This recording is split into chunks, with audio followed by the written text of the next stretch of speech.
നമസ്കാരം. ദൃശ്യ കാഴ്ചയുടെ പുതിയ എപ്പിസോഡിലേക്ക് ഏവർക്കും സ്വാഗതം. മുണ്ടക്കൈ ചൂരന്മല ദുരന്തങ്ങളെക്കുറിച്ച് പത്രങ്ങളിൽ വരുന്ന വാർത്തകളെല്ലാം ശേഖരിച്ച് ലൈബ്രറി ആക്കിയിരിക്കുന്ന മുണ്ടക്കയം സ്വദേശിയായ AC മുഹമ്മദ്. 62 വയസ്സിലും ചുറുചുറുക്കോടെ വള്ളം കടത്തുന്ന കോട്ടയംകാരൻ രാജു. പരമ്പരാഗത കൃഷിക്കൊപ്പം ആധുനിക ഫലവൃക്ഷങ്ങൾ കൂടി കൃഷി ചെയ്ത് ശ്രദ്ധേയനാവുകയാണ് തിരുമാറാടി സ്വദേശിയായ സാജു മംഗലത്ത്. തമിഴ്നാട്ടിൽ നിന്നും എമ്മഡ് കരസ്ഥമാക്കി കേരളത്തിൽ വന്ന് ദിവസവേതനത്തിന് ജോലി ചെയ്യുന്ന രംഗനാഥൻ. ഏറ്റുമാനൂർ സ്വദേശിയായ മാജിക്കപ്പൂപ്പൻ. ഒറ്റപ്രസവത്തിൽ 2 കിടാങ്ങൾക്ക് ജന്മം നൽകിയ ഇടുക്കിയിലെ HF ഹൈബ്രിഡ് പശു. ഇതൊക്കെയാണ് ഇന്ന് ദൃശ്യക്കാഴ്ചയിൽ. കാണാം ദൃശ്യക്കാഴ്ച.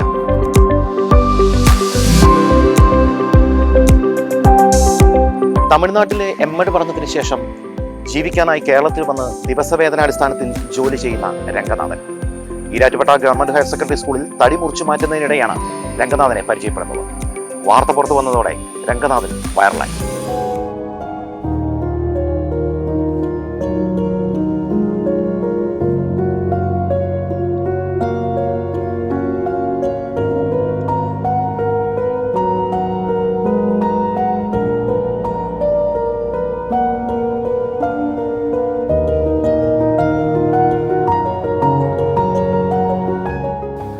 നമസ്കാരം. ഇപ്പം എന്നോടൊപ്പം ഉള്ളത് തമിഴ്നാട് സ്വദേശിയായ രംഗനാഥനാണ്. രംഗനാഥൻ ഇപ്പോഴും ഒരു താരം തന്നെ എന്ന് പറയാം, ഒരു സൂപ്പർ സ്റ്റാർ എന്നൊക്കെ വേണമെങ്കിൽ പറയാനായിട്ട് സാധിക്കും. കാരണം രംഗനാഥനെ കുറിച്ച് പറയുമ്പോൾ ഒരു എമ്മഡ് വരെ പഠിച്ച ഹയർ സ്റ്റഡീസ് ഉന്നത വിദ്യാഭ്യാസം കരസ്ഥമാക്കിയ ഒരാളാണ് അദ്ദേഹം. ഇപ്പോൾ കേരളത്തിലാണ് ജോലി ചെയ്യുന്നത്. ദിവസവേതന അടിസ്ഥാനത്തിൽ പറമ്പിലെ പണികൾ അങ്ങനെയുള്ള കാര്യങ്ങളൊക്കെ എന്ത് ജോലിയും ചെയ്യാൻ തയ്യാറായിട്ടാണ് രംഗനാഥൻ വരുന്നത്. ഈരാറ്റുപേട്ട ഗവൺമെൻറ് ഹയർ സെക്കൻഡറി സ്കൂളിൽ മരം മുറിച്ച് മാറ്റിക്കൊണ്ടിരിക്കുന്ന ഇതിനിടയിലാണ് രംഗനാഥനെ കുറിച്ച് പുറത്ത് അറിയുന്നത്. രംഗനാഥൻ എമ്മഡ് വരെ പഠിച്ചു. എമ്മഡ് പഠിച്ചതിന് ശേഷം കുറച്ച് നാളായിട്ട് ഇപ്പോൾ കേരളത്തിൽ വന്ന് ദിവസവേതനാടിസ്ഥാനത്തിൽ ഓരോരോ പണികൾ. ഇപ്പം രംഗനാഥൻ എന്നോടൊപ്പം ഉള്ള പാലായിലാണ്. പാലായിലെ ഒരു കപ്പത്തോട്ടത്തിലാണ്. കപ്പത്തോട്ടത്തിൽ പുല്ല് പറിക്കുന്ന ഒരു ജോലിയിലാണ് രംഗനാഥൻ. ഇന്ന് ഇവിടെ വന്നതേ ഉള്ളൂ. അപ്പം രംഗനാഥ നമസ്കാരം. സുഖം. എങ്ങനെയുണ്ട് ഇവിടം? കേരളം എങ്ങനെയുണ്ട്? കേരളത്തിലെ പണികൾ എങ്ങനെയുണ്ട്? കേരളത്തിൽ ഇപ്പോൾ நான் താമസിക്കുന്നത് ஈராட்டுப்பேட்டை அரிதரப்பள்ளிக்கு SBI பேங்க் மூலைக்கு மாடியில் தங்கியிருக்கேன். அங்கே இருந்துட்டு டெய்லியும் தினமும் பணி நோக்கிட்டு போகும், பணி செய்ய போகும். എമ്മഡ് വരെയാണ് പഠിച്ചത്. BEd എമ്മഡ് ആയിരുന്നു പഠിച്ചത് അല്ലേ? ஆமாம் சார். அது இப்போ நான் ஸ்டார்டிங் ஸ்டடீஸ் வந்து ஹையர் செகண்டரி வரைக்கும் லோக்கலில் ஸ்கூலில் SKP higher secondary school Kombai. நான் தேனி டிஸ்ட்ரிக்ட் உத்தமபாளையம் தாலுக்கு கோம்பை வில்லேஜிலேருந்து வரேன். அது அங்கே வர ஹையர் செகண்டரி வர அங்கே படித்தேன். மதுரை அமெரிக்கன் காலேஜில் வந்து BA கம்ப்ளீட் பண்ணேன். MA வந்து மதுரை காமராஜர் யூனிவர்சிட்டியில் MA கம்ப்ளீட் பண்ணேன். கரஸ்பாண்டட் கோர்ஸில் அது. பிஎட்டுக்கு வேண்டி அப்போது நம்ம அப்படி இருக்கும்போது ஒரு 11th படிக்கும்போது அம்மா மறிச்சு போயாச்சு. அப்போ பைசாவுக்கு என்ன பண்ணுறோம், அப்பா செகண்ட் மேரேஜ் பண்ணியாச்சு. ஸோ பைசாவுக்கு வேண்டி என்ன செய்கிறது அப்படின்ட்டு பெரும்பாவூரில் புல்வெளின்ற இடத்துல ஒரு மசால் பொடி கம்பெனியில் வேலை செஞ்சு அதில் கொஞ்சம் காசு மிச்சப்படுத்தி அதுக்கப்புறம் போய் பிஎட்டு எம்எட்டு படித்தேன். பிஎட் வந்து saint Joseph college of education Marthandam அங்கே பிஎட் பண்ணது. எம்எட்டு வந்து Tiruchi Jeevan college of education Tiruchi டிஸ்ட்ரிக்டில் மணப்பாறைன்ற ஒரு இடத்துல படித்தது. MA படித்தது. TNPSC எக்ஸாம் எல்லா சிவில் சர்வீஸ் எக்ஸாம்ஸ்க்கெல்லாம் கொஞ்சம் படிச்சுக்கிட்டு இருக்கோம். ட்ரை பண்ணுவோம். கண்டிப்பாக ஒரு கான்ஃபிடென்ட் இருக்குது ஜாப் கட்டும் அப்படின்னு. அதுக்கு വേണ്ടി സാർ. അപ്പം രംഗനാഥൻ നിസ്സാരക്കാരനല്ല. നമ്മൾ പറഞ്ഞ പോലെ തന്നെയാണ്. MA എമ്മഡ് ആണ്. വീട്ടിലെ സാഹചര്യങ്ങൾ കൊണ്ടൊക്കെയാണ് ഈ ജോലിക്കായിട്ട് എത്തുന്നത്. ഇപ്പം സിവിൽ സർവീസൊക്കെ സ്വപ്നം കണ്ട് ഈ ജോലിയോടൊപ്പം തന്നെ പഠിത്തമുണ്ട്. ഇപ്പം படிக்கணுண்டு இல்லை படிக்கும். டெய்லியும் 1 ஹவருக்கு ஒரு புக்ஸ் ரீடிங்ஸ் இருக்குது. அது நம்ம காலேஜில் இருந்து அது ஒரு பழக்கம். அதனால் புக்ஸ் ரீட்ஸ் பண்ணுவோம். அது படிச்சுக்கிட்டு இருக்கோம், ட்ரை பண்ணுறோம். அது സ്കൂളിലെ എല്ലാത്തിലെയും TNPSC എക്സാമുക്കുரிய പ്രിപ്പറേഷനെല്ലാം ട്രൈ பண்ணிகிட்ருக்கோம். അവിടെ ജോലിയൊക്കെ കിട്ടാൻ ബുദ്ധിമുട്ടുണ്ടോ സാർ? അവർ ജോലി പ്രൈവറ്റിൽ ജോലി ഉണ്ട്. பட் மந்த்லி 7,000 8,000 தான். அதை வச்சு ஃபேமிலி ரன் பண்ண முடியாது. நம்மளுக்கு இப்போ மேரேஜ் கழிஞ்சிச்சு. அப்போது ஒரு பையன் உண்டு, 5 years ஓல்டு ஆகுது. அப்போது அவர் இப்போ ஸ்கூலுக்கு போய் தொடங்கியாச்சு. ஸோ அங்கே பார்க்குற வேலை ஜாப்பில் நம்ம டீச்சிங் ப்ரைவேட் ஸ்கூலுக்கு போகிறோம் அப்படின்னா 8,000 ரூபா சம்பளத்தில் உறுதியாக ஃபேமிலியாக ரன் பண்ண முடியாது. ஸோ அப்படி ஒரு சுச்சுவேஷனில் நம்ம எதை பண்ணினாலும் சரி கூலி பண்ணி செய்யலாம், ஜாப் കിട്ടുമ്പോൾ കിട്ടட்டும் அப்படின்னு அதுக்காக வேறு வந்தது. അവിടെ ഗവൺമെൻറ് ജോലിയൊക്കെ കിട്ടണമെങ്കിൽ എങ്ങനെയാണ്? இல்லை கவர்மெண்ட்டு அது எப்படின்னா பைசா ஜாஸ்தி அடைக்க வேண்டியது இருக்கும். அது அது லீக்கல் பொலிட்டிக்கலில் அந்த மாதிரி ஒரு காரணம் இருக்குது. ஸோ என்னதான் எஜுகேஷன் குவாலிஃபிகேஷன் இருந்தாலும் அதுக்கு தகுந்த பணம் இருக்கணும் சேம் எஜுகேஷன் இருக்கணும். எஜுகேஷன் குவாலிஃபிகேஷன் ஒரு 50%னா அமௌண்ட் வந்து 50% கம்பல்சரி வேணும். அப்படி இருந்தால் தான் கிட்டும். அப்போ അല്ലെങ്കിൽ மெரிட் லெவல் போகிறோம் அப்படின்னா பைசா அடைக்க தேவையில்ல, ஒன்றும் குழப்பம் இல்லை. அது இப்போவும் ட்ரை பண்ணிக்கிட்டு தான் இருக்குது.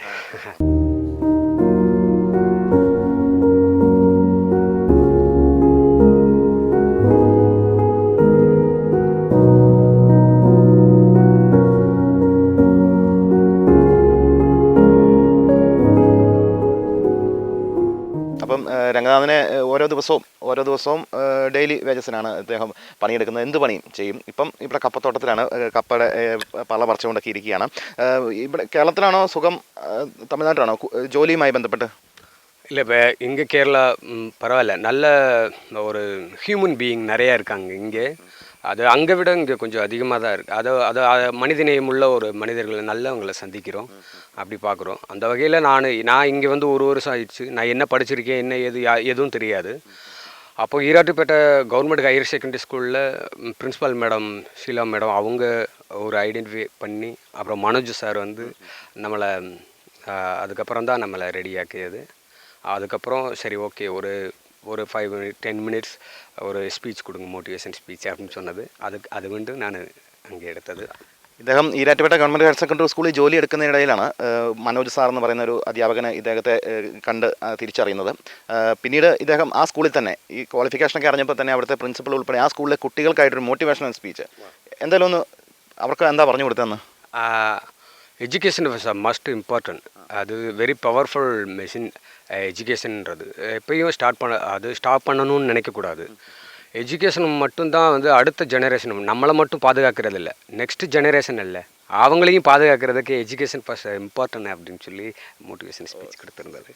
വലിയൊരു കാര്യം തന്നെയാണ് രംഗനാഥൻ. അപ്പം രംഗനാഥന് അവിടുത്തെ തമിഴ്നാട്ടിലെ കൂലിയൊക്കെ അല്പം കുറവാണ്. കേരളത്തിൽ വന്ന് ജോലി ചെയ്ത് ഉന്നത വിദ്യാഭ്യാസം കരസ്ഥമാക്കാൻ വേണ്ടിയാണ്.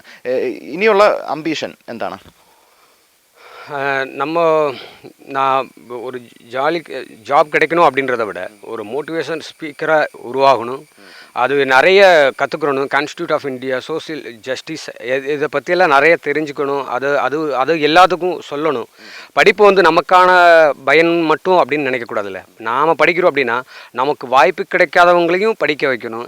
நம்ம படித்ததை அவங்களுக்கு சொல்லிக் கொடுக்கணும். அதில் தான் அந்த கல்வியோட ஸ்பெஷாலிட்டியே இருக்குது. அதுக்கு அட்வொகேட் ஆகணும்னு ஒரு ஆகிரகம் எனக்கு ரொம்ப இஷ்டம். அட்வொகேட் ஆகணும்னு ரொம்ப சின்ன வயசில் இருந்து ரொம்ப இஷ்டம். பட்டு அதுக்கான சூழல் இல்லை. பைசா ஒரு பக்கம், நம்மளுடைய சரி ஓகே நம்ம ஒரு டீச்சிங் லைனில் போயிட்டு பின்ன அதை படிக்கலாம் அப்படின்னு இருந்தது. ஸோ அது ஒரு സ്വപ്നமாக പോச்சு. എല്ലാം നടക്കട്ടെ. കണ്ടിപ്പാக. ഇപ്പം ഞാൻ പാലായിലാണെന്ന് പറഞ്ഞു. പാലായിൽ ചിറ്റാർ പള്ളിയുടെ അടുത്താണ്, ഒരു തോട്ടത്തിലാണ് നിൽക്കുന്നത്.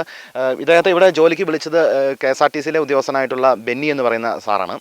നമുക്ക് അദ്ദേഹത്തോടും കൂടെ ഒന്ന് കാര്യങ്ങൾ ചോദിക്കാം. അപ്പം ഇന്ന് രംഗനാഥൻ ജോലി ചെയ്യുന്നത് ഈ ബെന്നിച്ചേട്ടൻ്റെ പറമ്പിലാണ്, കപ്പ തോട്ടത്തിലെ പള്ളയൊക്കെ പറിക്കുന്ന ഒരു ജോലിയിലാണ്. എങ്ങനെയാണ് രംഗനാഥനെ കണ്ടെത്തിയത്? ഞാൻ ഇന്നലെ ഡ്യൂട്ടി ആയിരുന്നു. മെഡിക്കൽ കോളേജിൽ ഇങ്ങനെ ചോറിൻ്റെ കിടന്നപ്പം വെറുതെ ഫേസ്ബുക്ക് ഒന്ന് നോക്കി. അപ്പോൾ ഇങ്ങനെ രംഗനാഥൻ്റെ കണ്ടു.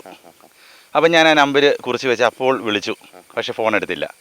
പിന്നെ ഞാൻ ഡ്യൂട്ടി കഴിഞ്ഞ് കണ്ണൂർ ബസ്സിൽ ഇങ്ങോട്ട് പോകുന്നപ്പോൾ രംഗനാഥനെ വിളിച്ചു. അന്നേരം മൂപ്പര് ഫോണും എടുത്തു. അപ്പോൾ ഞാൻ പറഞ്ഞു നാളെ നമുക്ക് ഇച്ചിരി പണിയുണ്ട്, ഒന്ന് വരാമോ? അപ്പോൾ എന്താ പണി? അപ്പോൾ ഞാൻ പറഞ്ഞു കപ്പയിൽ ഇങ്ങനെ കാട് പറിക്കാനാണ്, ഞാനും വരും. രാവിലെ കുഞ്ഞുങ്ങളെ സ്കൂളിൽ വിട്ടിട്ട് ഞാൻ വരാം, ഇവിടെ കൊണ്ടുവന്നാക്കാം. പുള്ളി സന്തോഷപൂർവ്വം സ്വീകരിച്ചു.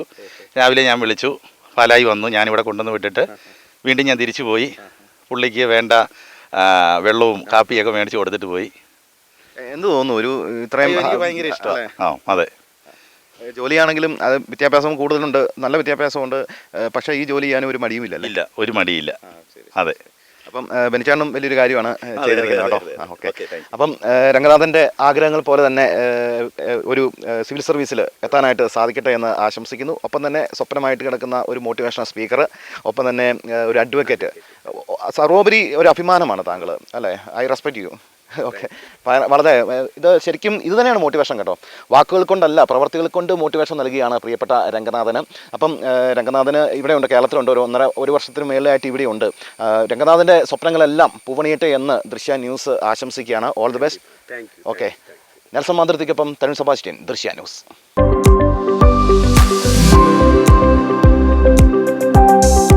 ഒറ്റപ്രസവത്തിൽ 2 കിടാങ്ങൾക്ക് ജന്മം നൽകി ശ്രദ്ധേയമായിരിക്കുകയാണ് ഇടുക്കി കൊന്നത്തടി പഞ്ചായത്തിലെ ക്ഷീരകർഷകനായ ഷാജുവിന്റെ HF ഹൈബ്രിഡ് പശു.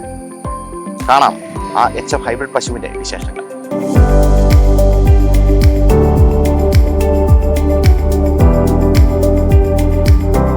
കൊന്നത്തടി പഞ്ചായത്തിലെ തിങ്കൾക്കാട്ടിലെ ക്ഷീരകർഷകനായ ഷാജി വയലിൻ്റെ തൊഴുത്തിലാണ് കൗതുകമുണർത്തി പശു പ്രസവിച്ചത്. അത്യുൽപാദന ശേഷിയുള്ള പശുവാണ് HF ഇനം. 25 ലിറ്ററിൽ കുറയാതെ പാൽ ലഭിക്കുന്ന ഹൈബ്രിഡ് ഇനം പശു പ്രസവിച്ചപ്പോഴാണ് 2 പെൺകിടാക്കൾ പിറന്നത്. പശുവിന് പ്രസവലക്ഷണങ്ങൾ കണ്ടതോടെ മുനിയറയിലെ വെറ്റിനറി ഡോക്ടർ തോമസ് മണവാളനെ വിവരമറിയിക്കുകയായിരുന്നു. നല്ല ഹൈബ്രിഡ് പ്യൂർ HF ഇനത്തിലുള്ള പശുവാണ്. ഏകദേശം ഡെയിലി 25 ലിറ്റർ പാല് പ്രൊഡക്ഷനുള്ള നല്ലൊരു ഹൈബ്രിഡ് പശുവാണ്. 2 പശുക്കിടാക്കളാണെന്നുള്ളതാണ് ഏറ്റവും സന്തോഷകരമായിട്ടുള്ളൊരു കാര്യം. ഷാജി പെട്ടെന്ന് പശുവിൻ്റെ പ്രസവത്തിൻ്റെ ബുദ്ധിമുട്ടുണ്ടെന്ന് പറഞ്ഞ് എന്നെ വിളിക്കുകയും ഞാൻ വന്ന് ഒരു പശുക്കിടാവിനെ വലിച്ചെടുത്തതിന് ശേഷം പിന്നീടൊന്ന് ഒരു പരിശോധന നടത്തിയപ്പോൾ വീണ്ടും ഒരു കിടാവ് ഉണ്ടെന്ന് അറിയുകയും ചെയ്തു. അങ്ങനെ അതിനെ എടുത്ത് 2 പശുക്കിടാക്കൾ ഒരേ ഡെലിവറിയിൽ കിട്ടിയിരിക്കുന്നു. അദ്ദേഹം നടത്തിയ പരിശോധനയിലാണ് 2 കുഞ്ഞുങ്ങളുണ്ടെന്ന് മനസ്സിലാക്കിയത്.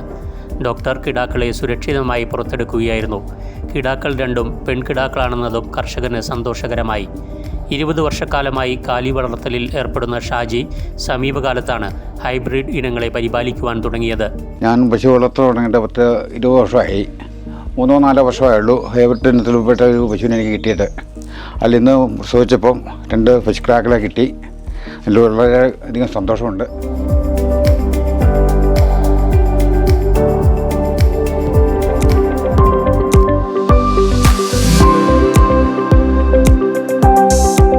പരമ്പരാഗത കൃഷിക്കൊപ്പം ആധുനിക ഫലവൃക്ഷങ്ങൾ കൂടി ശ്രദ്ധേയനാവുകയാണ് തിരുമാറാടി സ്വദേശിയായ MC സാജു മംഗലത്ത്. ഡ്രാഗൺ ഫ്രൂട്ട്സും റംബൂട്ടാനും ഉൾപ്പെടെ നിരവധി ഇനങ്ങളാണ് സാജുവിന്റെ കൃഷിത്തോട്ടത്തിലുള്ളത്. കാണാം സാജുവിന്റെ കൃഷി വിശേഷങ്ങൾ.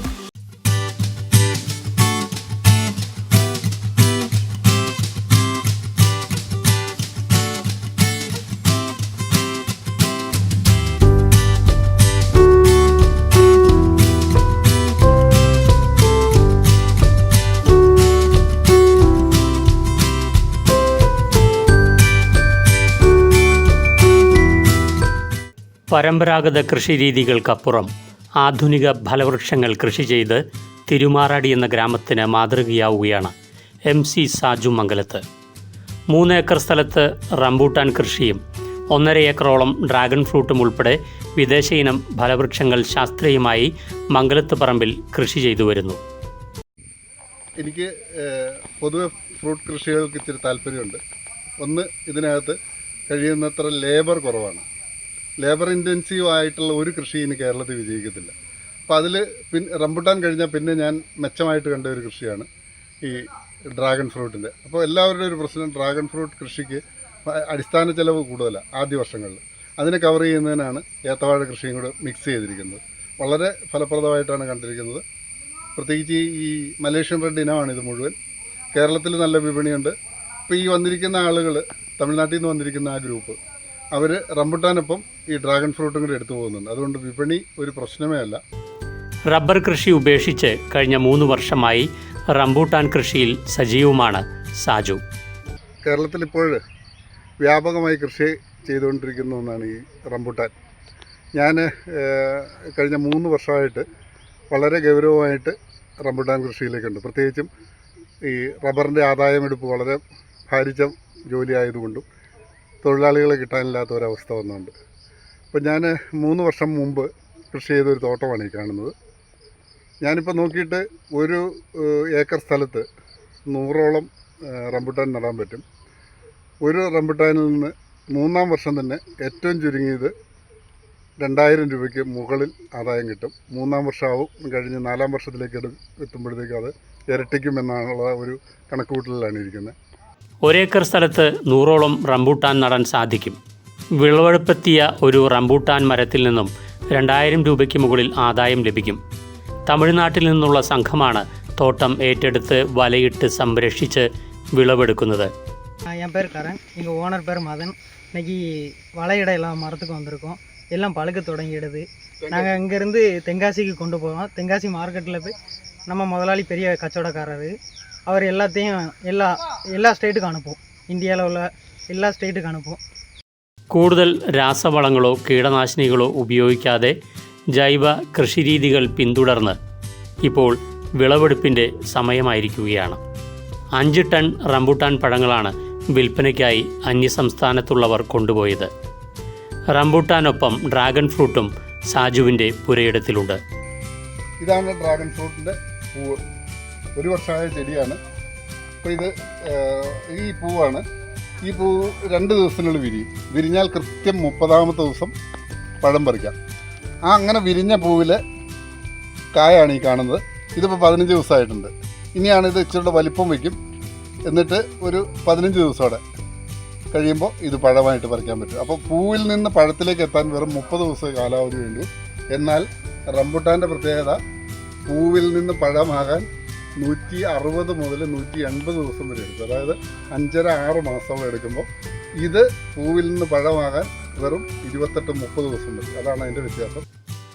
3 തവണ മികച്ച കർഷകനുള്ള അവാർഡ് ജേതാവും റോട്ടറി ക്ലബിൻ്റെ മികച്ച സംഘാടകനും കൂടിയാണ് സാജു.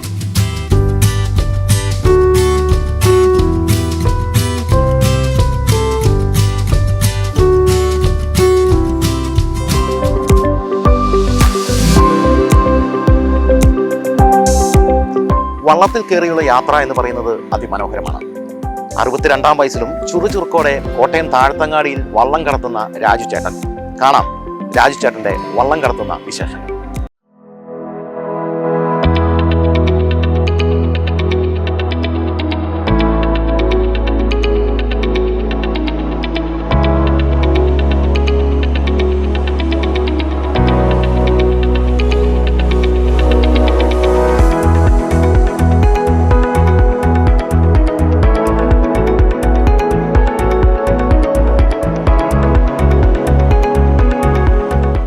കടത്തുകിടന്നുള്ള യാത്രകൾ നാടിന് അന്യമാകുമ്പോൾ കോട്ടയം നഗരമധ്യത്തിൽ താഴ്ത്തങ്ങാടി ഇടക്കാട്ടുപള്ളിക്കടവിൽ 62-കാരനായ രാജുവും കടത്തും കൗതുകമാകുന്നു.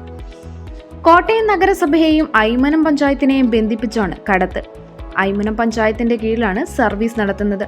1.5 പതിറ്റാണ്ടായി മരിയാതുരുത്ത് വെട്ടിക്കാട്ടു വീട്ടിൽ രാജു വള്ളത്തിൽ യാത്രക്കാരെ അക്കരെ ഇക്കരെ എത്തിക്കാൻ തുടങ്ങിയിട്ട് 5 വർഷമായി. 15 വർഷമായി അല്ലേ? അച്ഛൻ തന്നെയാണ് ഈ 15 വർഷമായിട്ട്? അതിന് മുമ്പ് വേറെ ആളുണ്ടായിരുന്നു. ഇത് കടത്ത ഒത്തിരി നാളായി ഇക്കരക്കേക്ക് വരുന്നുണ്ട്. 5 വർഷമായിട്ട് ഞാൻ ഇവിടെ ഉണ്ടായിരുന്നു. രാവിലെ 6 മണി 7 മണി തൊട്ട് പാട്ട് 7 മണി വരെ. ഒരുപാട് ആൾക്കാരൊക്കെ വരാറുണ്ടോ ഇങ്ങനെ? ഒരുപാട്. രാവിലെ കുറെ പേരുണ്ട്. ഓഫീസിലും സ്കൂളിലൊക്കെ പോകാനായിട്ടുള്ള ഉണ്ട്. അങ്ങനെയുണ്ട് അല്ലേ?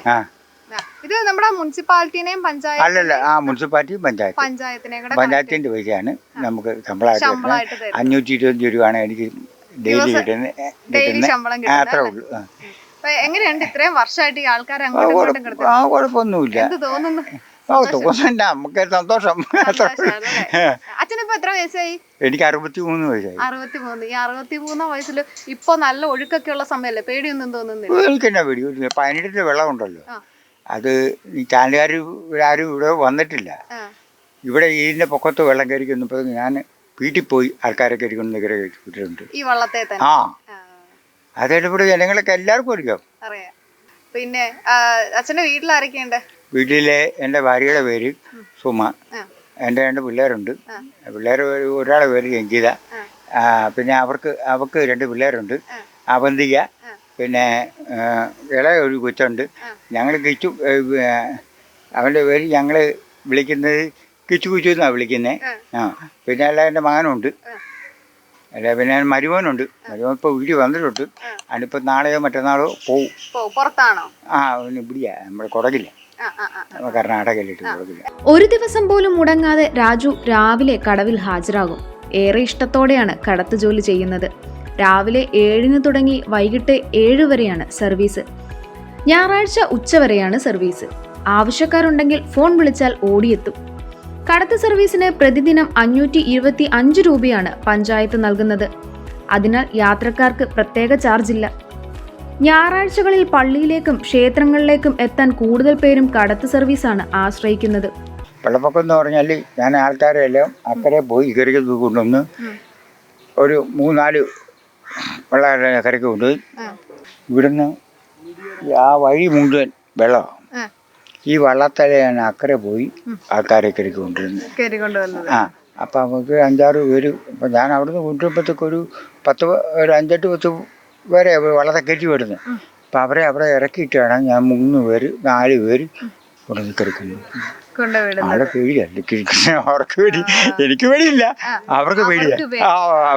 അങ്ങനെ ഒരു 3 പ്രാവശ്യം 4 പ്രാവശ്യമായിട്ടാണ് അവരെ കൊണ്ടുപോകുന്നത്. അപ്പൊ വെള്ളപ്പൊക്കത്തിൽ അത്രയും പ്രശ്നം നിലനിൽക്കുമ്പോൾ തന്നെ എന്തോരം ആൾക്കാരുടെ ജീവൻ രക്ഷിച്ച ആളല്ലേ, വളരെ സജീവമായിട്ട് നിന്ന ആളാണ് അല്ലേ.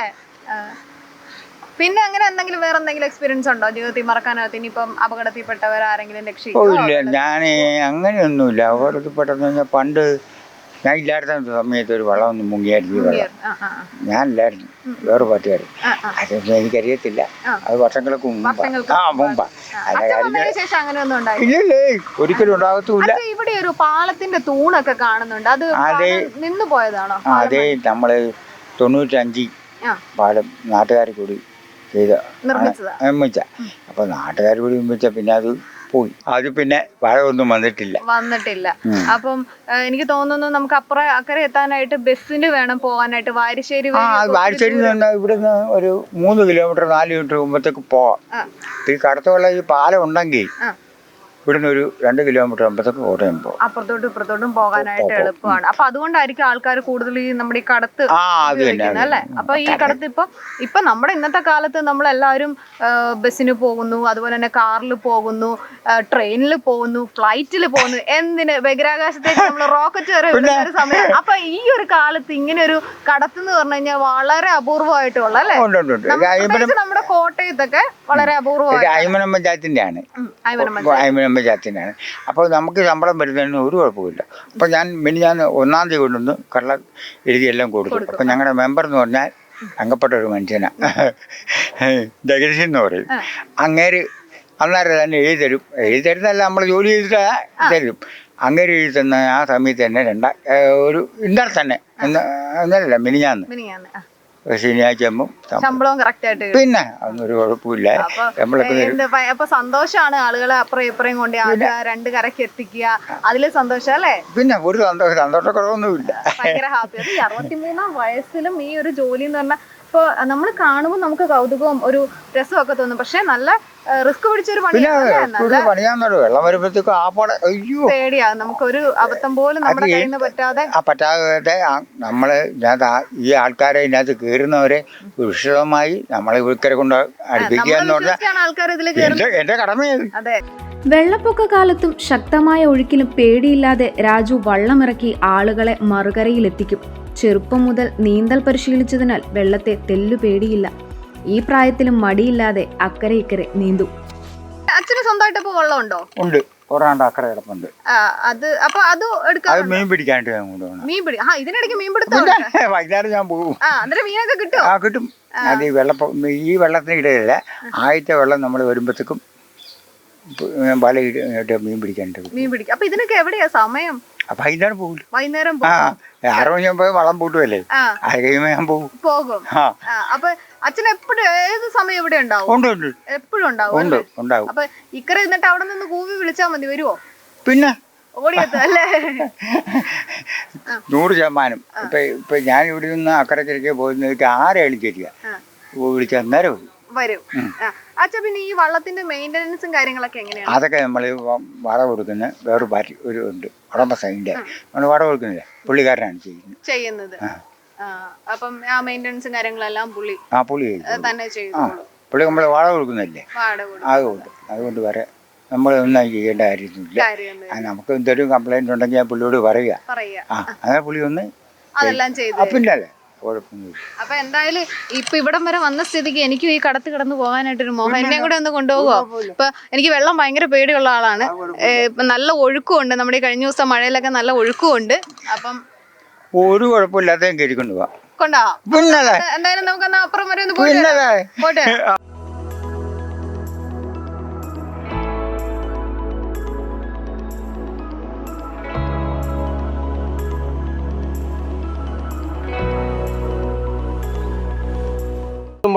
കടത്തുള്ളത് ഞാൻ ജനിക്കുമ്പോൾ ഈ കടത്തുണ്ട്. അപ്പം എങ്ങനെയാണെങ്കിലും ഒരു 80 വർഷങ്ങളായിട്ടുണ്ട് ഈ കടത്ത് തുടങ്ങിയിട്ട്. ഭയങ്കര ബുദ്ധിമുട്ടാണ്. ഈ പള്ളിയും അമ്പലവും സ്കൂള് എല്ലാം ഉണ്ടാക്കാൻ എല്ലാം ഇതിലേ പോകണം. ഞങ്ങൾക്ക് വേറെ വഴിയില്ല. പിന്നെ ഇതിലെ വണ്ടി പോകണമെങ്കിൽ 5 കിലോമീറ്റർ ചുറ്റും വേണം പോകാൻ. ഇതാണെങ്കിൽ എളുപ്പമുണ്ട്. നേരെ 2.5 കിലോമീറ്റർ ഉള്ളു ടൗണിലേക്ക്. മറ്റേത് 6 കിലോമീറ്റർ പോകണം. അതാണ് എൻ്റെ വ്യത്യാസം. ഞങ്ങൾക്ക് ഇത് ഒരു പാലം ഉണ്ടെങ്കിൽ ഭയങ്കര ഭാഗ്യമാണ്. ഈ അമ്പലത്തിൽ പോക്കുക, പള്ളിയിൽ പോക്കാരൊക്കെ എല്ലാം ഈ കടത്തുള്ളതാണ്. ആശ്രയം കടത്താണ്. ഇപ്പൊ അച്ഛന് ഇപ്പൊ 62 വയസ്സോളം അച്ഛനാണ്. ഇപ്പൊ ഈ തഴഞ്ഞു എങ്ങനെയാണ്? നല്ല കൂട്ടാണോ? എന്നും കാണുന്നതല്ലേ. ഞാൻ ജനിച്ചപ്പോൾ ഞങ്ങൾ കാണുന്ന. എനിക്ക് വയസ്സ് 66 അദ്ദേഹം ഞാൻ അത്ര കാണുന്നതാണ്. അപ്പൊ ഒരുപാട് ആൾക്കാർ സ്കൂളിൽ പോകുന്ന ആൾക്കാരാണേലും സ്കൂളിൽ പോകുന്നത് ഞങ്ങളുടെയൊക്കെ ചെറുപ്പത്തിൽ ഇപ്പോഴാ ഇത്ര ആൾ കുറച്ച് എല്ലാം വണ്ടിയിലായിട്ടുണ്ട്. മറ്റേ ഒരു സമയം ഇല്ലായിരുന്നു. എപ്പോഴും രാത്രി 12 വരെ വെള്ളം ഉണ്ടായിരുന്നു. ഇപ്പൊ അങ്ങനെയൊന്നും ആളില്ല, വരുന്നില്ല. ആൾക്കാരെല്ലാം അങ്ങനെയില്ല, അതിലെല്ലാം പോവുക. പ്രത്യേകിച്ച് ഇപ്പൊ ഇന്നത്തെ കാലത്ത് ഈ കടന്നു ഇല്ല, എങ്ങും ഇല്ല. ഈ അയ്മന പഞ്ചായത്ത് തന്നെ രണ്ട് കടത്തവരേ ഉള്ളു. ഇപ്പം വേറെ എങ്ങും ഇല്ല. 3 എണ്ണം ഉണ്ട്. അതാ അത് ഇവിടുത്തെ ഏറ്റവും അയ്മന പഞ്ചായത്ത് ഏറ്റവും ഇങ്ങനെ അറ്റായത് ഏറ്റവും ലാസ്റ്റ് സ്ഥലമായത്. അങ്ങനെ കുഴപ്പമുണ്ട്. പാലം വന്നാൽ എല്ലാവർക്കും സൗകര്യമുണ്ട്. വാഹനങ്ങൾ കടന്നു പോകും. ഇനി വാഹനങ്ങൾ പോയില്ല, നടന്നു പോകാൻ വാഹനം ഇതിലേ പൊക്കോളും. നടന്ന് അക്കരയ്ക്ക് ഇപ്പൊ സ്കൂളിൽ പോക്കാർക്കോ പള്ളിയിൽ പോക്കാർക്കോ ഒക്കെ പോവാം. അമ്പലത്തിൽ പോകാം. ഇതിപ്പോ ഒരുപാട് വെള്ളം കയറുമ്പോ ഈ വള്ളത്തിലുള്ള യാത്ര ബുദ്ധിമുട്ടാണ്. എല്ലാവർക്കും ബുദ്ധിമുട്ടാണ്. വെള്ളം ഈ വഴിയിൽ ഇപ്പൊ മുട്ടൻ വെള്ളം വരും. ഈ വഴി ഇവിടെ വരും. അന്നേരം ബുദ്ധിമുട്ടുണ്ട്. യാത്ര ബുദ്ധിമുട്ടാണ്. പിന്നെ പാൻറ്റിലെ വെള്ളം എന്ന് പറഞ്ഞാൽ പാൻറ്റിലെ വെള്ളം ഭയങ്കര വെള്ളം. ഇവിടെ അരേറ്റം വെള്ളമായിരുന്നു. പാൻറ്റിലെ വെള്ളം ഭയങ്കര വെള്ളമായിരുന്നു. അന്ന് ഏറ്റവും കഷ്ടപ്പെട്ട അന്നാ. കോട്ടയം നഗരസഭയെയും ഇപ്പുറത്തെ അയ്മനം പഞ്ചായത്തിനെയും തമ്മിൽ ബന്ധിപ്പിക്കുന്ന കടത്ത് നാട്ടുകാർക്ക് എന്നും കൗതുകമാണ്. കടത്ത് അന്യം നിന്ന് പോകുന്ന ഈ കാലത്ത് നമ്മുടെ താഴത്തങ്ങാടി ഇടയ്ക്കാട്ട് പള്ളിയിലെ ഈ കടത്തും ഈ 62 വയസ്സുകാരനായ കടത്തുകാരനും എന്നും പ്രിയപ്പെട്ടവരാണ്. അഭിലാഷിനൊപ്പം അജ്മീർ ഷംസ്, ദൃശ്യ ന്യൂസ്.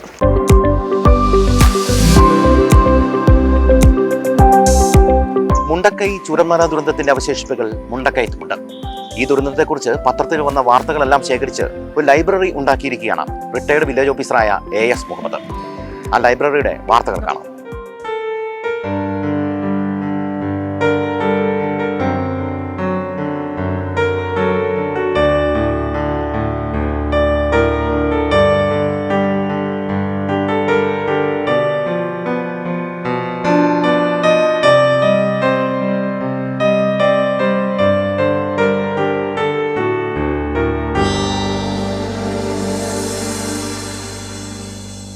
കഴിഞ്ഞ വർഷം ഉണ്ടായ ചൂരൽമല ഉരുൾപൊട്ടൽ ദുരന്തത്തെക്കുറിച്ച് പത്രങ്ങളിൽ വന്ന വാർത്തകൾ ശേഖരിച്ച് 300-ലധികം പേജുകളുള്ള പുസ്തകമാക്കിയിരിക്കുകയാണ് റിട്ടയർഡ് വില്ലേജ് ഓഫീസറായ AS Muhammad.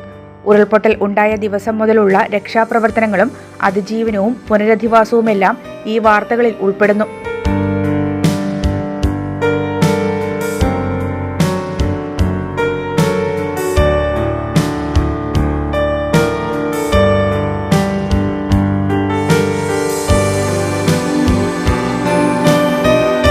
പണ്ടൻപതാൽ അമ്പഴത്തിനാൽ AS Muhammad village ഓഫീസറായിരുന്ന സമയത്താണ് കൂട്ടിക്കലിൽ ഉരുൾപൊട്ടൽ ദുരന്തം ഉണ്ടായത്. അക്കാലത്തെ വാർത്തകളും ശേഖരത്തിലുണ്ട്. മുഹമ്മദിന് പത്രവാർത്തകൾ വെട്ടിയെടുത്ത് ബുക്കുകളിൽ ഒട്ടിച്ചു സൂക്ഷിക്കുന്ന ശീലം ചെറുപ്പം മുതൽക്കേ ഉണ്ട്.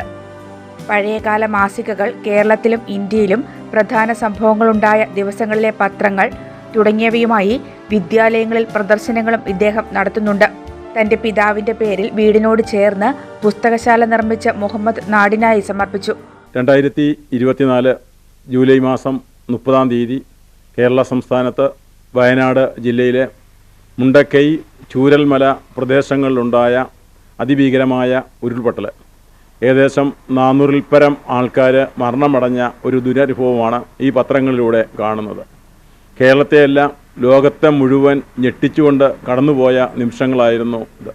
കേരളത്തിലുള്ള സർവ്വജനങ്ങളും വയനാട്ടിലേക്ക് അല്ലെങ്കിൽ മുണ്ടക്കൈ എന്ന സ്ഥലത്ത് നിന്ന് മുണ്ടക്കയത്ത് നിന്നും വരെ ആൾക്കാർ പോയിട്ടുള്ള അത് നമുക്കറിയാം. അന്ന് കേരള സംസ്ഥാനത്ത് ഇറങ്ങിയിട്ടുള്ള അതിപ്രശസ്തമായ പത്രങ്ങളുടെ ഒരു ശേഖരമാണ് ഈ കണ്ടിരിക്കുന്നത്. മലയാള ദിനപത്രങ്ങളിലെ ഒരു 15ഓളം പത്രങ്ങളുടെ 100ഓളം കോപ്പികളാണ് ഇവിടെ പ്രദർശനത്തിനായിട്ട് വെച്ചിരിക്കുന്നത്. ഒരു പത്രം നമ്മൾ നോക്കുകയാണെങ്കിൽ അതിനകത്ത് അന്ന് മരണപ്പെട്ട ഏകദേശം 200ഓളം ആൾക്കാരുടെ പടങ്ങൾ തന്നെ അവരുടെ ഫോട്ടോ നമുക്ക് കാണാൻ സാധിക്കും. അതുപോലെ സഹായകരമായ രീതിയിൽ അവിടെ ചെന്നിരിക്കുന്ന സഹായിച്ച ആൾക്കാരുടെ മുഖ്യമന്ത്രി തൊട്ട് ഇന്ത്യൻ പ്രധാനമന്ത്രി വരെ വന്നിട്ടുള്ള ആൾക്കാരുടെ എല്ലാം അവരുടെ വീക്ഷണങ്ങളും അവിടുത്തെ ചൂരൽമലയിലും മുണ്ടക്കയിലും ഹോസ്പിറ്റലിലും പോയിട്ട് സന്ദർശനങ്ങളെക്കുറിച്ചുള്ള അതിവിശാലമായ ഒരു വാർത്താ ശേഖരമാണ് ഈ കണ്ടിരിക്കുന്നത്. ഈ വെച്ചിരിക്കുന്നത് നമുക്കറിയാം 2018 കാലങ്ങളിൽ മലപ്പുറം ജില്ലയിലും അതിഭീകരമായൊരു ഉരുൾപൊട്ടലുണ്ടായി. അതിനുശേഷം 2021 കോട്ടയം ജില്ലയിൽ കൂട്ടിക്കൽ വില്ലേജിൽ ഉരുൾപൊട്ടലുണ്ടായി. 13ഓളം ആൾക്കാർ 2 വില്ലേജിലായി 21 പേർ മരണമടഞ്ഞു. അതിനുശേഷം 2024 ജൂലൈ 30 തീയതിയാണ് ചൂരൽമല മുണ്ടക്കൈ ദുരന്തമുണ്ടായത്. അന്ന് ഇതിനിപ്പം 1 വർഷവും കഴിഞ്ഞ് ഏകദേശം 10 ദിവസത്തോളം ആയിക്കൊണ്ടിരിക്കുകയാണ്. ഇന്നും നമുക്ക് മറക്കാൻ പറ്റാത്ത അനുഭവങ്ങളിലൂടെയാണ് മുണ്ടക്കൈ ചൂരൽമല പ്രദേശങ്ങൾ കടന്നുപോയിക്കൊണ്ടിരിക്കുന്നത്. ഇത് പത്രങ്ങളെന്ന് പറഞ്ഞാൽ എനിക്ക് 1890 മലയാള മനോരമ ദിനപത്രം മുതൽ 2019 ഇറങ്ങിയ വായന എന്നുള്ള മലയാള ദിനപത്രമുണ്ടായിരുന്നു. ഈ പത്രങ്ങളുടെ 100 കണക്കിന് കോപ്പികൾ 170ഓളം കോപ്പികൾ എൻ്റെ കയ്യിലുണ്ട്. ഏകദേശം 150ഓളം സ്ഥലങ്ങളിൽ പ്രദർശനം നടത്തിയിട്ടുണ്ട്. ഈ പ്രദർശനം കേരളത്തിലെ മുഖ്യമന്ത്രിയായിരുന്ന ബഹുമാനപ്പെട്ട പിണറായി സാറ് കോട്ടയത്ത് വെച്ച് അതിൻ്റെ എക്സിബിഷൻ കണ്ടിട്ടുണ്ട്. അനേകം മന്ത്രിമാർ പ്രദർശനം കണ്ടിട്ടുണ്ട്. ഇത് കണ്ടിട്ട് അവിടെ കരുന്ന കുട്ടികളിലുണ്ടാകുന്ന ഒരു അഭിപ്രായമാണ് ഈ രീതിയിൽ ഈ എക്സിബിഷൻ ഉണ്ടായത്. ഇപ്പം പറയുകയാണെങ്കിൽ ഈ സമയത്താണെങ്കിൽ VS അച്യുതാനന്ദ സാറ് മരണപ്പെട്ടിട്ട് ഇന്ന് ഏകദേശം 10-15 ദിവസം. അത് അദ്ദേഹത്തിൻ്റെ തന്നെ ഏകദേശം 70ഓളം പത്രങ്ങൾ ഇപ്പം നമ്മുടെ ശേഖരത്തിനകത്ത് നമ്മൾ സൂക്ഷിച്ച് വെച്ചിട്ടുണ്ട്. അതുപോലെ ഏത് ദുഃഖ അനുഭവങ്ങൾ വന്നാലും സന്തോഷകരമായ അനുഭവങ്ങൾ ഉണ്ടായാലും പത്രം സൂക്ഷിക്കുക ഒരു ഹോബിയായിട്ട് കാണുകയാണ്.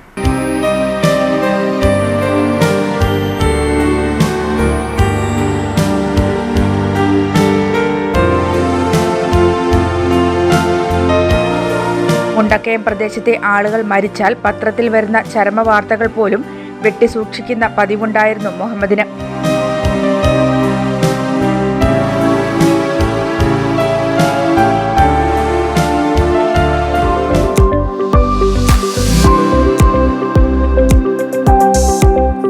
ഇനി നമുക്കൊരു മാജിക് അപ്പൂപ്പനെ പരിചയപ്പെടാം. കുട്ടികൾക്കിടയിൽ ചെപ്പടി വിദ്യകളൊക്കെ കാണിച്ച് ശ്രദ്ധേയമായ ഒരു 79കാരൻ, ഏറ്റുമാനൂർ കൂടല്ലൂർ സ്വദേശിയായ ജെയിംസ് ചെട്ടിയാത്ത്. നമുക്ക് കാണാം മാജിക് അപ്പൂപ്പന്റെ വിശേഷങ്ങൾ. ഇതൊരു കോയിൻ, ഒരു ക്വാർട്ടറാണ്. കോയിൻ ഇരിക്കുന്നു. അത് ഏത് കയ്യിലാന്ന് പറയണം. ഞാൻ അടയ്ക്കാൻ പോണം. 1 2 3. ഇത് ഏത് കയ്യിലാ? ഈ കയ്യിലോ ഈ കയ്യിലോ? എല്ലാരും പറയും ഈ കയ്യിലാന്ന്. Shoo shoo shoo shoo shoo. ഈ കയ്യിലാ ഡെഫിനറ്റ് ആയിട്ട്. ഓക്കെ, 2 കയ്യിലില്ല. Disappear. It's called magic. Social മീഡിയകളിൽ വൈറൽ താരം, മജീഷ്യൻ, കവിത, പാട്ട്, ഗാർഡനിംഗ് ഉൾപ്പെടെ എല്ലാത്തിലും കഴിവ് തെളിയിച്ചു. വിവിധ സംഘടനകളുടെ പ്രതിനിധി. യാത്രകളെ നെഞ്ചിലേറ്റി ഈജിപ്ത്, ഇറ്റലി, മെക്സിക്കോ ഉൾപ്പെടെയുള്ള വിവിധ രാജ്യങ്ങളിൽ സന്ദർശനം നടത്തി. ഇതിനിടയ്ക്ക് സന്ദർശനം ആനന്ദകരമാക്കാൻ കുട്ടികൾക്ക് ചെപ്പടി വിദ്യകൾ കാണിച്ച് അവരുടെയെല്ലാം മാജിക് അപ്പൂപ്പനായി. ഹലോ, എൻ്റെ പേര് ജെയിംസ് ചെട്ടിയാത്ത്. എൻ്റെ വീട് ഇവിടെ ഏറ്റുമാനൂരിനും പാലായ്ക്കും സെൻട്രലിലെ കൂടല്ലൂർ എന്ന സ്ഥലമുണ്ട്, അവിടെയാണ് ഞാൻ ജനിച്ചത്. പക്ഷേ ഞാൻ ഒരു 55 വർഷമായിട്ട് അമേരിക്കയിൽ ലോസ് ആഞ്ചൽസിലാണ്. ഞാൻ കഴിഞ്ഞ ഒരു 15 വർഷമായിട്ട് ഞാൻ പാട്ടും പിന്നെ മാജിക്കും അങ്ങനെയുള്ള പരിപാടികളാണ് നടക്കുന്നത്. കാരണം എൻ്റെ അമ്മ മരിച്ചു കഴിഞ്ഞാണ് ഞാൻ പാട്ട് എഴുതാൻ തുടങ്ങിയത്, കവിത എഴുതാൻ തുടങ്ങിയത്. ഞാൻ ഏതാണ്ട് 100 ചില്ലുവാൻ പാട്ടുകൾ എഴുതിയിട്ടുണ്ട്. പക്ഷേ ഏതാണ്ട് 85 പാട്ടുകളും ഇങ്ങനെ കേരള എക്സ്പ്രസ് എന്ന് പറയുന്ന ഒരു പേപ്പറിൽ അമേരിക്കയിൽ ഇത് പുറത്ത് വന്നിട്ടുണ്ട്. അതെല്ലാം കൂടി ഞാൻ പല CD ആക്കി ഒരു 4-5 CD ഉണ്ടാക്കി ഈയിടെ ഒരു CD കൂടെ പുറത്തിറക്കുന്നുണ്ട്. കൂടാതെ ഇതെല്ലാം കൂടെ ഒരു ബുക്കാക്കിയിട്ട് ആത്മസഖി എന്ന് പറയുന്ന ഒരു ബുക്ക് പ്രകാശനം ചെയ്യുകയാണ്. അതിൻ്റെ കവർ പേജ് കഴിഞ്ഞ ആഴ്ചയിൽ ഇവിടെ കുമരകത്ത് നടന്നായിരുന്നു. പിന്നെ ഇപ്പോൾ എന്നെ അറിയപ്പെടുന്ന മാജിക് അപ്പച്ച എന്നാണ്. കാരണം ഞാൻ ആ മാജിക് അപ്പച്ച എന്നാണ് അറിയപ്പെടുന്നത്. എൻ്റെ അവിടെ ഇത് വാട്സപ്പിലും ഇതിലെല്ലാം എൻ്റെ പേര് ഒന്ന് വാട്സപ്പ് മാജിക് അപ്പച്ച എന്ന് പറഞ്ഞിട്ടുണ്ടെങ്കിൽ എൻ്റെ പേരാണ്. ഇത് ഒരു ചുമന്ന ത്രെഡ്, ഒരു ജോയിൻ്റ് ഒന്നുമില്ല, മാഗ്നറ്റിക് പവറൊന്നുമില്ല, വളരെ ശക്തിയാണ്. ഇതിന് ഞാൻ ഒന്ന് സെൻറ്ററിൽ വെച്ചൊന്ന് കണ്ടിക്കാൻ പോവാണ്. ഇത് കണ്ടിക്കുന്ന ഒരാൾ തന്നെ ഇത് കണ്ടിച്ചു.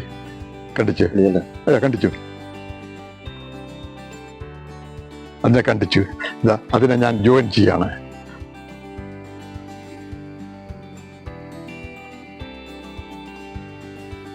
അതിനെ ജോയിൻ ചെയ്തു. ഒരു ത്രെഡായിരുന്നു, അതിനെ രണ്ടായിട്ട് മുറിച്ച് നിങ്ങളുടെ എല്ലാവരുടെയും മുന്നേ വെച്ച് എന്നെ കട്ട് ചെയ്ത് ജോയിൻ ചെയ്തു. ഇനിയാണ് അതിൻ്റെ മാജിക് വരുന്നത്. ഇതിനെ ഞാൻ ഇതിൻ്റെ അകത്തേക്ക് വെക്കുന്നു. വെച്ച് ഇങ്ങനെ കൊണ്ടു കഴിഞ്ഞ് ഇതിൻ്റെ അകത്തൊരു പൗഡറുണ്ട്, ഇൻവെസിബിൾ പൗഡർ. ആ പൗഡർ അങ്ങോട്ട് അടിക്കുന്നു. അത് കഴിഞ്ഞ് നോക്കുകയാണ് നമുക്ക്.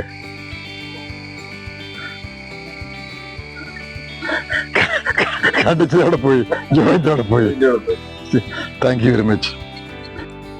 ചിത്രശലഭങ്ങളെ പോലെ പറന്നു നടക്കുന്ന ഏറ്റുമാനൂർ കൂടല്ലൂർ സ്വദേശി ജെയിംസ് ചെട്ടിയാത്ത് എന്ന 79-കാരൻ 55 വർഷമായിട്ട് അമേരിക്കയിലെ ലോസ് ഏഞ്ചൽസിലാണ് താമസം.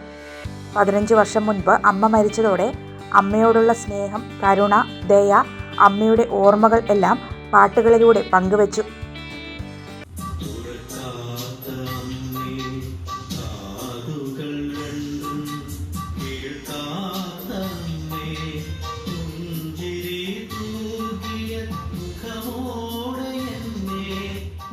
ോളം പാട്ടുകളിൽ 85 എണ്ണം മാഗസിനുകളിൽ പ്രസിദ്ധീകരിച്ചു. നിരവധി CD-കളും പുറത്തിറക്കുകയുണ്ടായി. കൂടല്ലൂർ മാതാവ്, എൻ്റെ അമ്മ, അമ്മ സ്നേഹം തുടങ്ങിയ കാവ്യാത്മക ഗീതങ്ങൾ അദ്ദേഹത്തിന് ഏറെ പ്രശസ്തി നേടിക്കൊടുത്തു. ഏതാണ്ട് 15 വർഷമായി അമ്മ മരിച്ചിട്ടിപ്പം ഏതാണ്ട് 14 വർഷമായി. എൻ്റെ മോൾ ഉണ്ടായിക്കഴിഞ്ഞാണ് ഇതെല്ലാം പതുക്കെ തുടങ്ങിയത്. പക്ഷെ അമ്മ മരിച്ചു കഴിഞ്ഞാണ് അമ്മയോടുള്ള സ്നേഹമാണ് കൂടുതലും. അതുകൊണ്ട് എപ്പോഴും എൻ്റെ മനസ്സിലെ അമ്മയെപ്പറ്റി പാട്ടുകൾ ഇങ്ങനെ എഴുതിക്കൊണ്ടിരിക്കുകയാണ്.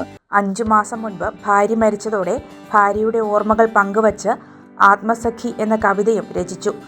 മദ്രാസിലെ പഠനം കഴിഞ്ഞ് അമേരിക്കയിൽ പോയി 2 വർഷത്തെ ജോലിയും കഴിഞ്ഞ് സ്വന്തമായി ബിസിനസ് തുടങ്ങിയ ജെയിംസ് അപ്പൂപ്പൻ തൻ്റെ 3 മക്കളും കൊച്ചുമക്കളുമായി അവരിൽ ഒരാളായി നടന്നു നീങ്ങുകയാണ്. കയ്യിൽ കുറച്ച് ചെപ്പടി വിദ്യകളുമൊക്കെയായി. എൻ്റെ 3 കാർഡുണ്ട് കേട്ടോ. 3 കാർഡ്, 3 ഇത് വേറെ തൊട്ട് നോക്കി, വേറെ കാർഡ് ഇതിനകത്തുണ്ട്, നോക്കല്ലേ. എല്ലാം ഇതാ ഓരോ കാർഡ്, 3 കാർഡുണ്ട്. ആ 3 കാർഡ് ഞാൻ ഒന്ന് ഒരു മാജിക്ക് ചെയ്ത് സെറ്റ് ചെയ്ത് വെക്കുകയാണ്. അത് ഏതാണ് നിങ്ങളെ കാണിക്കുക, ഏത് കാർഡാണ് എൻ്റെ ഉള്ള 3 കാർഡെന്ന് പറഞ്ഞത്. It's made of 5, 6 and 7. 1, 2, 3. Again, എൻ്റെ 3 കാർഡേ ഉള്ളായിരുന്നു. 5, 6, 7. അതിൽ 6 എടുത്ത് മോള് ഇവിടെ ഇങ്ങനെ വെച്ച് അകത്ത് കാണാൻ നോക്കല്ലേ. ഇതിങ്ങനെ എടുത്ത് 6 എടുത്ത് തള്ളിട്ട് വെക്ക്. ഓക്കെ, എൻ്റെ ഇരിക്കുന്നത് 2 കാർഡേ ഉള്ളൂ. മോഡയിൽ ഒരു കാർഡ് ഇരിക്കുന്നു. ഈ 2 കാർഡ് എന്ന് പറയുന്നത് ഇതാണ്. ഈ 5 and 7. You have 6. ഓക്കെ, ഈ 6 ഒന്ന് എടുത്ത് ഞങ്ങളെ നിന്ന് കാണിച്ച് അവിടെ നിന്ന് കാണിച്ച് very sick. Okay, thank you very much.